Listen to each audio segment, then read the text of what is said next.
O que é o inferno? Essa é a pergunta que o autor faz para Deus, e ele responde: é a experiência do pior resultado possível de suas escolhas, decisões e criações. É a consequência natural de qualquer pensamento que negue a mim, ou quem vocês são em relação a mim. É o sofrimento provocado pelo pensamento errôneo.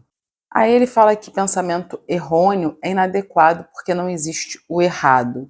Isso a gente vai entender mais para frente. Mas continuando sobre o inferno. O inferno é o oposto da alegria, é insatisfação, é saber quem e o que você é e não experimentá-los, é ser menos. Isso é inferno e não existe um maior para a sua alma. Deixa digerir. Gente, incrível. Seja muito bem-vindo a mais um vídeo desse canal. A gente está fazendo um clube do livro Conversando com Deus 1, de Neil Donald Walsch. E nesse vídeo a gente vai falar sobre o inferno. O inferno existe, gente? Esse inferno, né, que eu acho que isso vem muito da religião, né? Me corrija se eu estou errada, mas o inferno como um local. Olha, eu nunca sintonizei muito com essa energia de existe um inferno ali, existe um lugar em que a gente vai penar, que a gente vai pagar os nossos pecados, em que a gente corre o risco de ir para lá.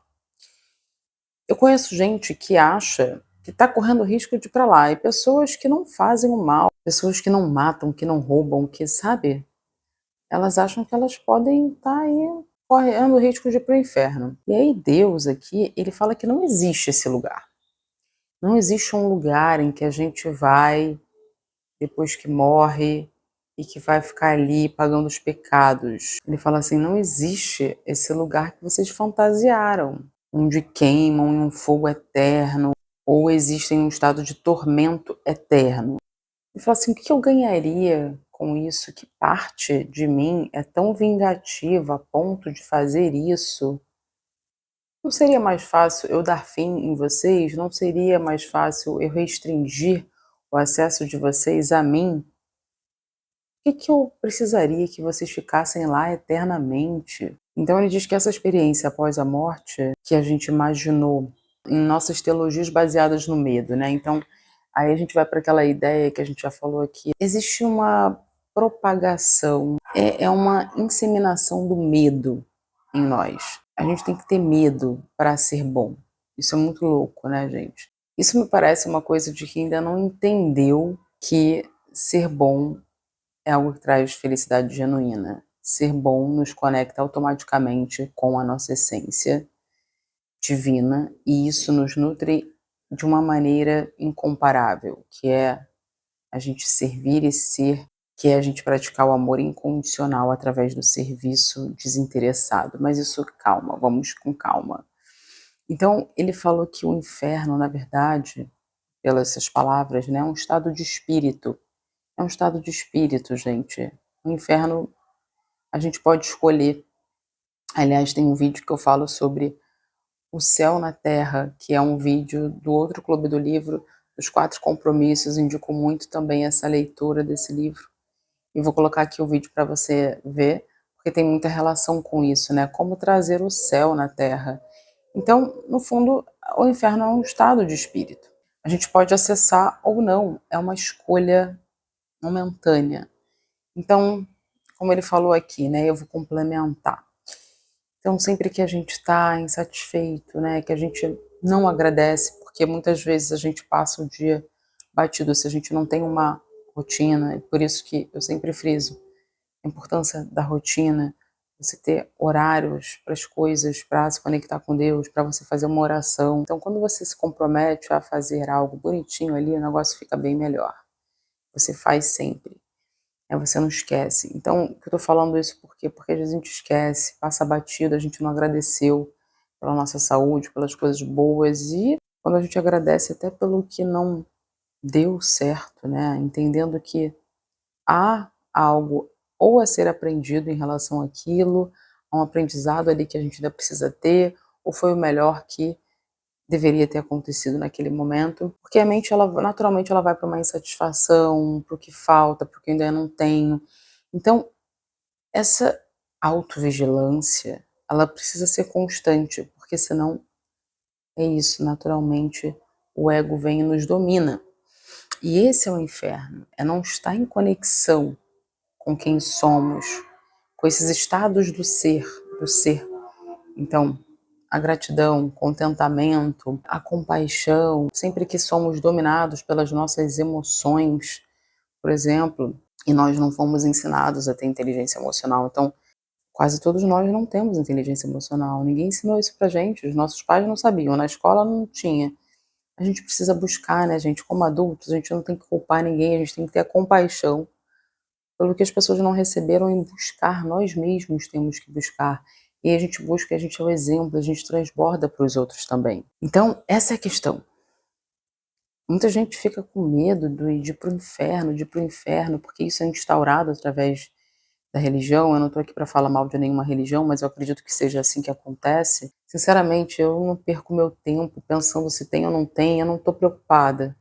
Juro pra você, eu não tô preocupada se eu vou pro inferno ou não vou, porque pra mim não faz sentido existir realmente esse lugar, mas se eu mereço ir, beleza, eu vou ter que aprender um negócio lá. Agora, sabe quando não me chama? O negócio não me toca. Eu realmente acho que é isso que ocorre aqui. O negócio tá ocorrendo aqui, o negócio é agora, a gente fazer o nosso melhor com o que a gente tem, a gente ser o melhor que a gente pode ser. Não é depois, e depois. Não, agora. Você tá se sentindo bem? No inferno você não está se sentindo bem. Ele fala então que não tem um inferno, né?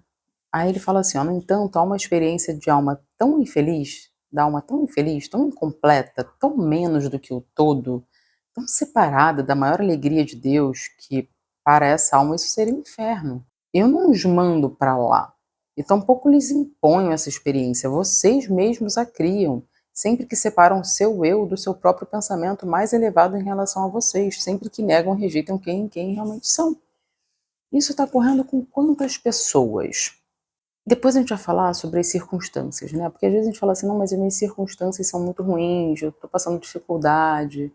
E é isso que a gente tem que entender, né, gente? A gente cria as nossas experiências e a gente, o que ele fala aqui é uma coisa que é muito importante da gente falar. A gente vai falar daqui a pouco sobre isso, mas é que não existe limitação sem que a alma não escolha. As circunstâncias em que a gente nasceu aqui, a gente escolheu isso. A gente vai entender um pouquinho mais sobre isso, mas mais pra frente eu vou continuar aqui seguindo as páginas, tá? A gente tá na página 51. Então ele fala que mesmo essa experiência da gente se sentir tão menos, isso não é eterno, isso não pode ser eterno, porque o que acontece? Não faz parte do plano dele isso, né? Qual o plano de Deus? O plano dele é que a gente se reconecte com ele, que a gente se reencontre com ele, né?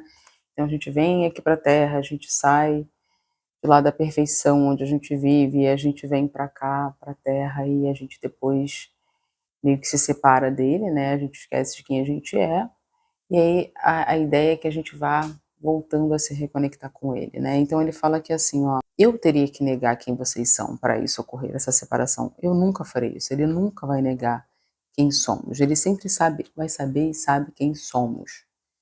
A gente pode não saber, a gente pode esquecer, a gente pode se perder, mas ele não.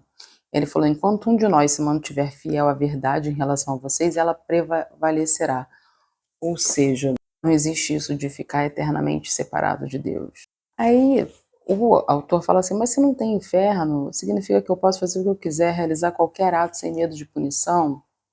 Amor, você precisa do medo da punição para você fazer o certo, né? Então, a gente, isso tem muito, né? Como a gente estava falando aqui, já falou nos outros vídeos, comecei a ler a Bíblia e eu senti muito desse medo instaurado para a gente agir corretamente, né? Eu não quero falar o que eu não conheço, eu tô começando a ler, tá? Tô dando aqui, falando o que eu senti em relação à Bíblia, mas não falando que é certo e errado. Mas a questão é essa, né? Então, assim, a gente precisa sentir medo para agir bem.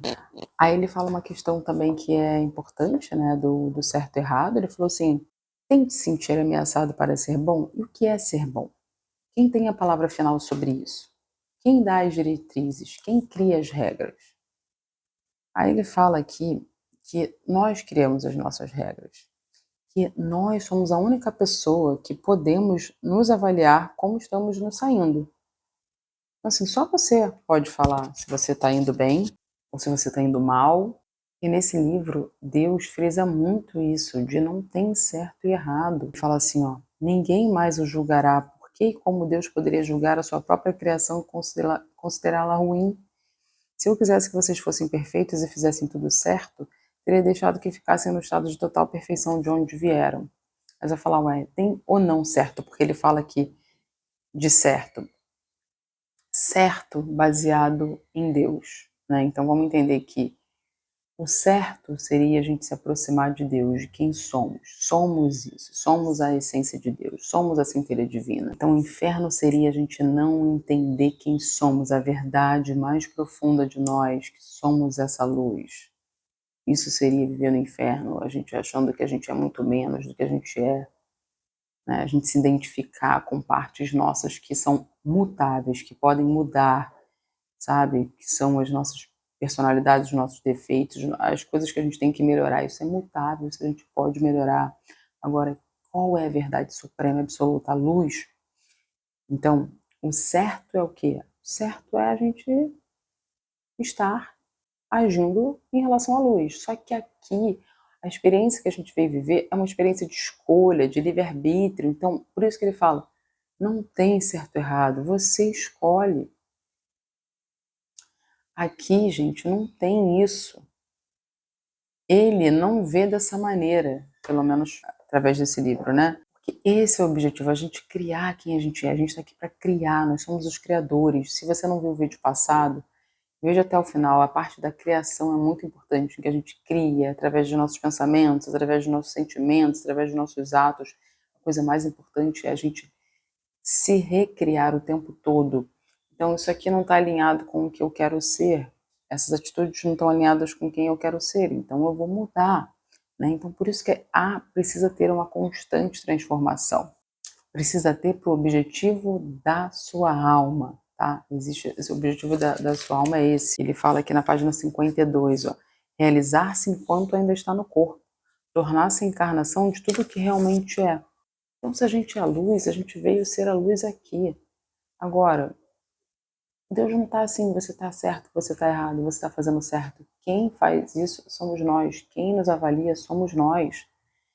E ele fala assim, olha, você só terá que arcar com as suas consequências, porque, como o autor perguntou, né, eu posso fazer o que eu quiser sem medo de punição, e ele falou assim, você só tem que arcar com as consequências. As consequências são os resultados naturais, que não são o mesmo que punições. Não é punição, é o que eu falei também no vídeo da polaridade amor versus medo.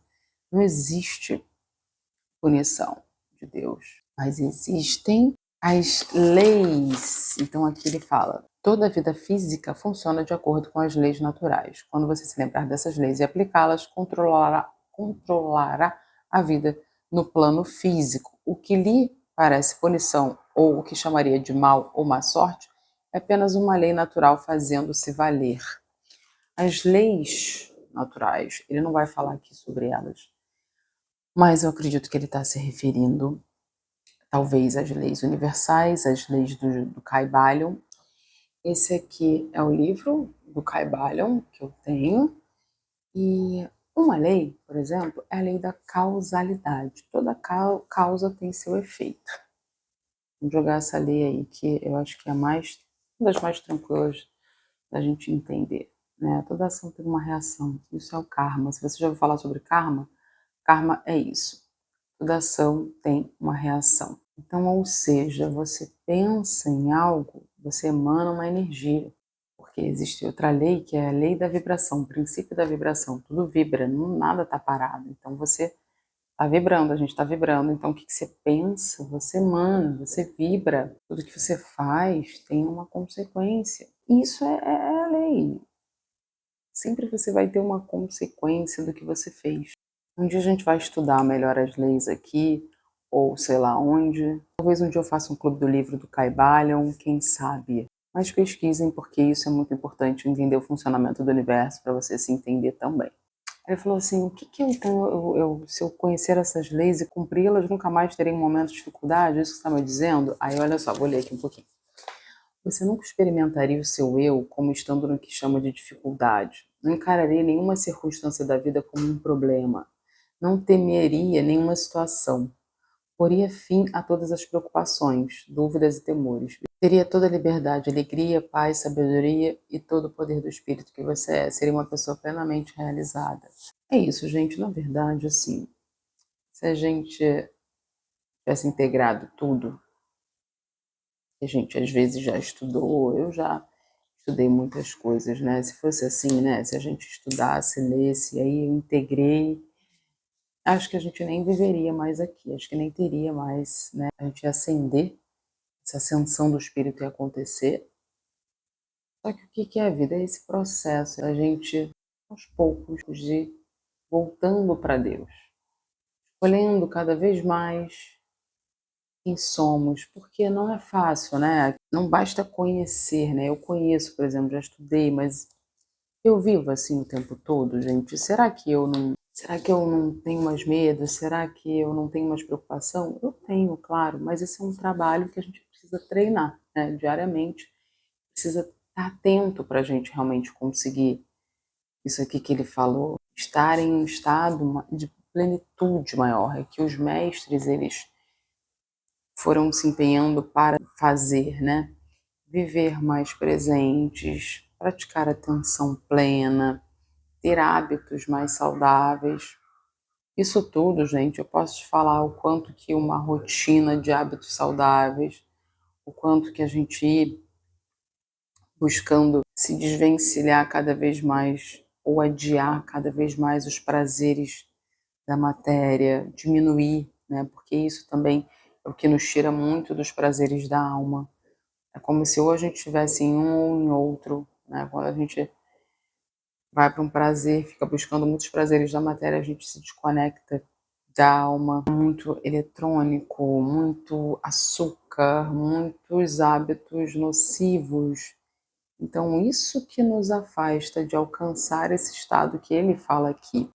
Porque se a gente sabe que a gente tem o poder de manifestar tudo que a gente quer, então por que que a gente não usa? Porque é esse o processo.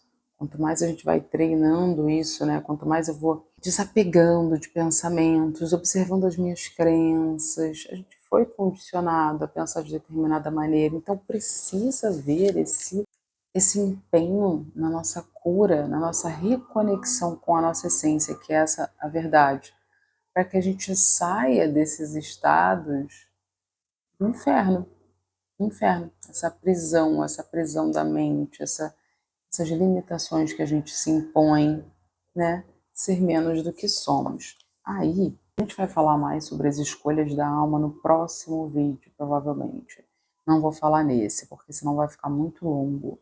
Essas questões de circunstâncias, as pessoas que nascem em circunstâncias que a gente aparentemente são limitantes, a gente vai falar sobre isso depois, acho importante trazer. Mas nesse vídeo eu quero que a gente se fixe nisso, na compreensão do que é de fato o inferno. Então ele pergunta assim, para a gente finalizar, ele pergunta assim, o autor, então como posso conhecer essas leis? Como posso aprendê-las? O Deus fala assim, isso não é uma questão de aprender, mas sim de lembrar-se. Aí o autor pergunta, como posso lembrar-me delas? Comece ficando calado. Silencie o mundo exterior, para que o mundo interior possa trazer-lhe visão. Esse insight é o que procura.